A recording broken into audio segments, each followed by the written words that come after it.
Amos 5ஆம் அதிகாரம் 23ஆம் வசனம். உங்கள் பாட்டுகளின் இரைச்சலை என்னை விட்டு அகற்று, உன் வீணைகளின் ஓசையை நான் கேட்க மாட்டேன். கர்த்தருடைய பரிசுத்த நாமத்துக்கு ஸ்தோத்திரம்.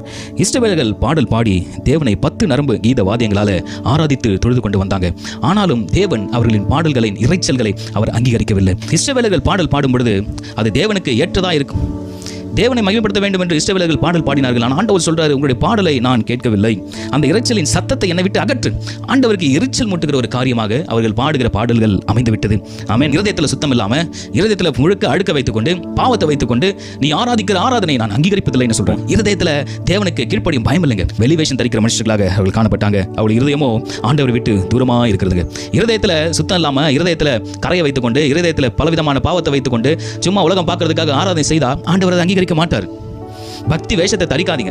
உங்க இருதயங்களை சோதி தருகிற ஆண்டவர் மாத்திரம் நீங்க நம்பி பாருங்க. அவருடைய இரக்கத்தையும் அவருடைய நியாயங்களையும் மறந்து ஒழுக்கமே இல்லாத வாழ்க்கை வாழ்ந்து அவர்கள் வாயிலவில் தேவனை பாடினார்கள். ஆண்டவர் சொல்றாரு, அந்த இரைச்சலின் சத்தத்தை என்னை விட்டு அகற்றி போடு. மனசு முழுக்க பாவத்தை வைத்துக்கொண்டு, மற்றவங்க மேல பொறாமையை வைத்துக்கொண்டு, துர்குணமாய் தெரிந்து கொண்டு ஏன் வேஷம் தரிக்கிறீங்க?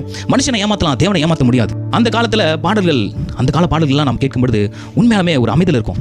அந்த இசைக்கருவிகளும் அவர்கள் பாடுகிற வார்த்தைகளும் தனித்தனியாக தெரியும். எந்த ஒரு இரைச்சலின் சத்தமும் இருக்காது, நிறைய இன்ஸ்ட்ருமெண்டேஷன்ஸ் அதில் இருக்காது. கிளியரா இருக்கும் அந்த பாட்டுகள் எல்லாம். அதை கேட்கும்பொழுதே பரலோக உன்னத அனுபவத்தை நாம் ஃபீல் பண்ணலாம். சின்ன வயசுல இப்படிப்பட்ட பாடல்களை தேவாலயத்தில் பாடுவாங்க.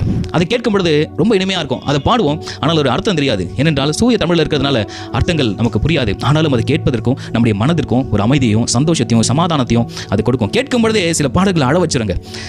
இப்போ வருகிற பாடல்கள் எல்லாம் இரைச்சலின் சத்தமாய் காணப்படுகிறது. அப்பொழுதெல்லாம் சிம்பிளான டியூன் இருக்கும். ஒரு சர்ச்சில் பார்த்தீங்கன்னா ஒரு ஹார்மோனி பெட்டி இருக்கும், ஒரு டபுள் பேங்கோஸ் இருக்கும், தபலா இருக்கும், டோலக் இருக்கும். இதை வைத்துக் கொண்டு தான் அவங்க ஆராதனை செய்வாங்க. அதை கேட்கும் பொழுது மிகவும் இனிமையானதாக இருக்கும். இரைச்சல் இல்லாமல் நமக்கு அமைதியை கொடுக்கும். இப்பொழுது வருகிற பாடல்கள் நம்முடைய அமைதியை கெடுக்கிறது. நம்ம டான்ஸ் ஆட வைக்கிறதுக்கோ நம்முடைய உணர்ச்சியை தூண்டுகிறதுக்கான பாடல்கள் அந்த காலத்தில் இல்லை.